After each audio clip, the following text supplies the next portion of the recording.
একজন বৃদ্ধ মানুষ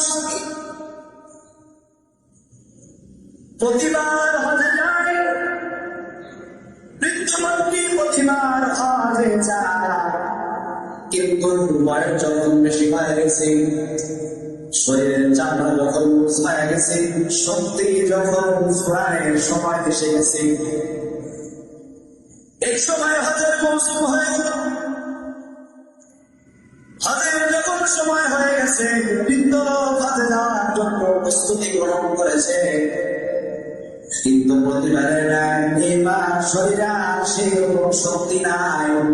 হজের কাজগুলি সম্পূর্ণ করার মতো সেই তৌফিক আর সেই শক্তি তার ভিতরে নেই। সে চিন্তা করল, আমি এবার হজ করবো না, সঙ্গে আমার নাতিকে নিয়ে যাব। নাতিকে সঙ্গে নিয়ে বাইতুল্লাহ থেকে রওনা হলো।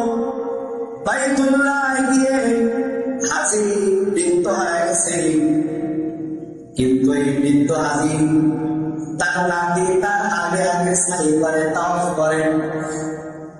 সে পিছনে পিছনে নাতি ডাক দিয়ে বলে, দাদা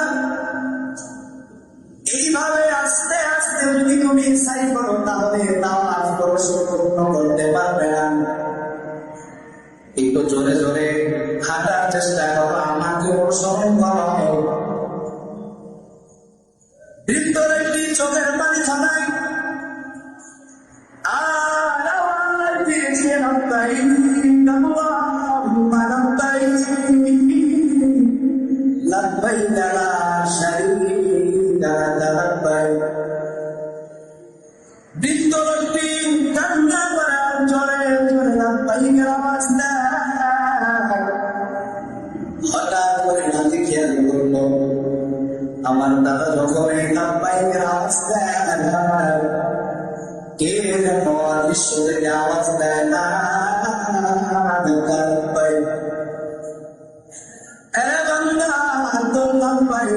হাজিরা আমি আপনার দরবারে কবুল হয় না। নাতির গানে যখন আওয়াজ এসেছে, নাতি এবার দাদার সামনে গিয়ে বলে, দাঁড়াবো,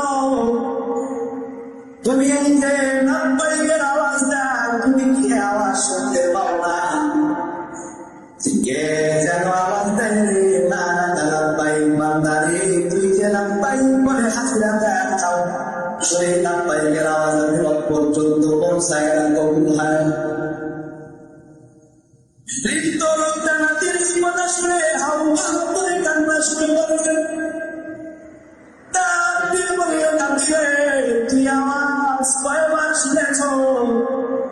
নাতি বলে, দাদা গো, এই আওয়াজ আমি মাত্র কয়েকবার শুনলাম, এই জন্য আমি তোমাকে জানানোর জন্য তোমাকে বললাম। দাদা চিৎকার করে বলে, নাতিরে এইবার যে অসংখ্যবার আমি কাবায় এসেছি, একটা কারণে এসেছি। আমি যতবার এই কাবাতে হাজির হয়ে লব্বাইক আল্লাহুম্মা লব্বাইক বলেছি, ততবারই আমার কানে আওয়াজ আসছে, লা ইলাহা লব্বাইক। আরে হাজি সাহেব, তুই যে লব্বাইকের আওয়াজ দাও, হাজিরার আওয়াজ দাও, তোর লব্বাইকের আওয়াজ হবে, কবুল হয়।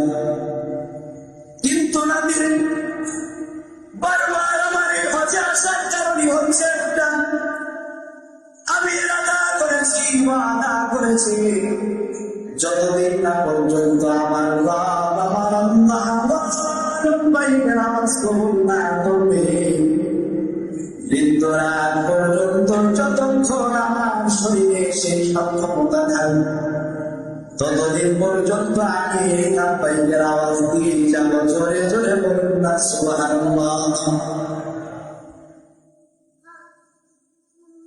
এবার নাতি আবার সামনের দিকে আওয়াজ করতেছি, ভিতরে এবার তীর থেকে পাড়ায় ধরে ডাকতেছে, মানে জীবনে তোমার ঘরে লব্বাইক কবুলের আশায় আল্লাহ কতবার না আসলাম, এখন বৃদ্ধ হয়ে গেছি, সক্ষমতা ফুরিয়ে যাচ্ছে, হে আল্লাহ, তুমি কি আমার লাব্বাইকের আওয়াজ তোমার দরওয়াজায় বসবে না? তুমি কি কবুল করবা? বৃদ্ধ লোকটা এই বলে চলে চলে কান্না করে আর লাব্বাইকের আওয়াজ দেয়, লাব্বাইক আল্লাহুম্মা লাব্বাইক। বৃদ্ধ যখন দিন থেকে আল্লাহর কাছে বলে বারবার ফরিয়াদ করে কান্না করে আর লাব্বাইকের আওয়াজ দেয়, হঠাৎ করে বৃদ্ধের আওয়াজ শুনে আবার সে অদৃশ্য থেকে আবার শুনতে থাকলো, লাব্বাইকা ইয়া আবদি। জোরে জোরে বলুন আল্লাহু আকবার। বৃদ্ধের আওয়াজ শুনে তার থেকে লাগতেছে, নাতি আমার আওয়াজ কি শুনে শুনি? বলে, দাদা কি আওয়াজ? এই মাত্র আমার আল্লাহ আমার লাব্বাইকের আওয়াজ কবুল করে দিতে আমার লাব্বাইকের জবাব উত্তর দিয়েছেন, লাব্বাইকা ইয়া আবদি।